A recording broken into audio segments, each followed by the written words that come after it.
It started with a missing person. May 5th, 2023, Sylvania Township, Ohio. Quiet, orderly, the kind of place where nothing out of the ordinary ever happens. Police arrived at a modest home on Timbers Edge Boulevard for a routine welfare check. The door was unlocked. Inside, the house was empty. Packages sat on the porch untouched for days. Nicole D. Jones, 53, was nowhere to be found. The search quickly escalated. Nicole's son, Jonathan Jones, 33, was also missing, along with Caitlin Coons, a 17-year-old foster teen who had a reputation for running away. It didn't take long for authorities to connect the dots. Jonathan had a history with Caitlin, one that landed him in legal trouble earlier that year for child endangerment and possession of obscene material involving a minor. He had pled guilty in March 2023 and was out on an ankle monitor, awaiting sentencing. By all accounts, Nicole was a caring mother, once a phlebotomist at Toledo Hospital, now enjoying time with her son and family. Jonathan, a military veteran with PTSD, had struggled to keep a job and had grown increasingly reckless. Caitlin was troubled, a teen scarred by neglect, drug use, and memory issues from a past accident. And yet, she had fallen for Jonathan, a man 16 years her senior.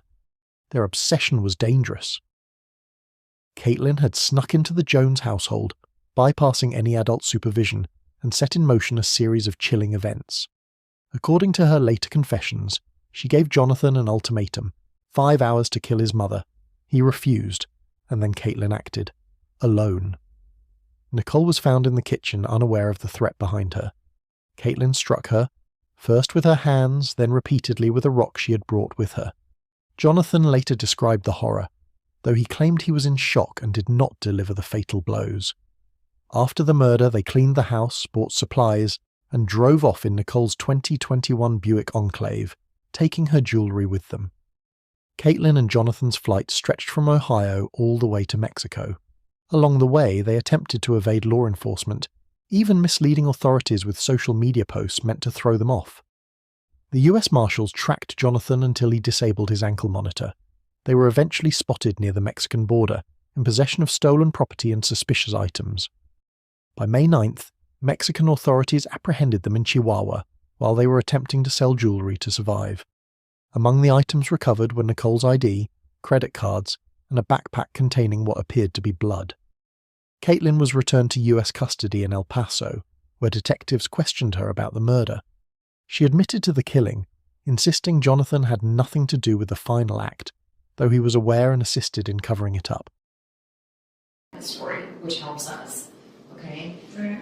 And by an extension, you're helping him, right? Because that's what you want. That's what you just told us, that you wanted to help him.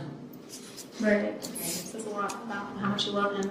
Yeah, it really does. So, was this you, Ben? These messages? Yeah, I don't know who it was to, though. Do you want to just, initial it or something? Can you? What? Since you wrote his name on here and blamed him for it, can you? So you're saying this is you? Mm-hmm. Do you remember who you sent it to? I don't. Did you send it to more than one person? No. I know I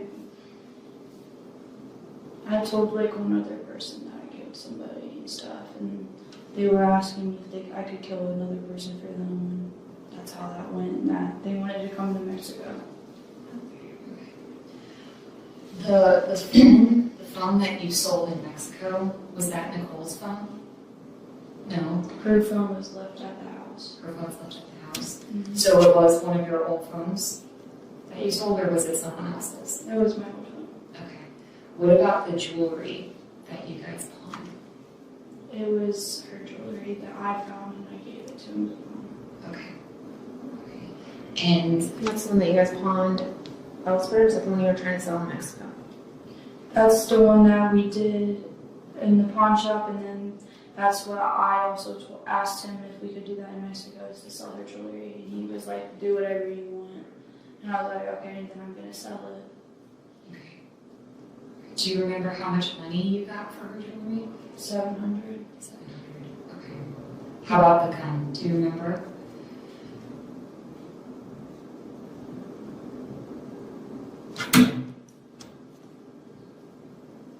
I think it was like 80. Okay. Thank you for telling me that. Inappropriate towards him. Okay. And it's like, she didn't have friends, she didn't have family.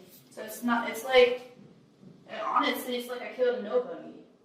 Well, what about the lady that was shot in Arizona? I don't know about that person. I did that one out of anger. Okay. I just wanted to blow off steam and I didn't even think about that.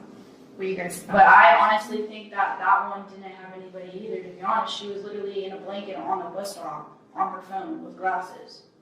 So was she sitting down? Okay. But if she is dead, which I don't know, how does that make you feel? I mean, I don't know. I don't know how I feel about it.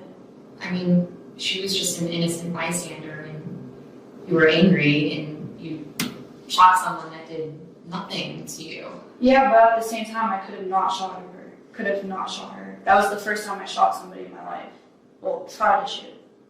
Right. So she could still honestly be alive. And honestly, and another thing is, I honestly did research on that. I was seeing if anything popped up for Arizona about somebody getting shot, and nothing did. And then I did even a bigger search. I was looking to see if somebody tried to attempt murder. The aftermath was grim. Nicole Jones's body has never been recovered. Caitlin initially claimed she had also killed another person in Arizona, though nothing confirmed this. Both she and Jonathan eventually pleaded no contest to aggravated murder and related charges. They were sentenced to life in prison with the possibility of parole after 25 years. The case left a community shaken. A mother disappeared in broad daylight.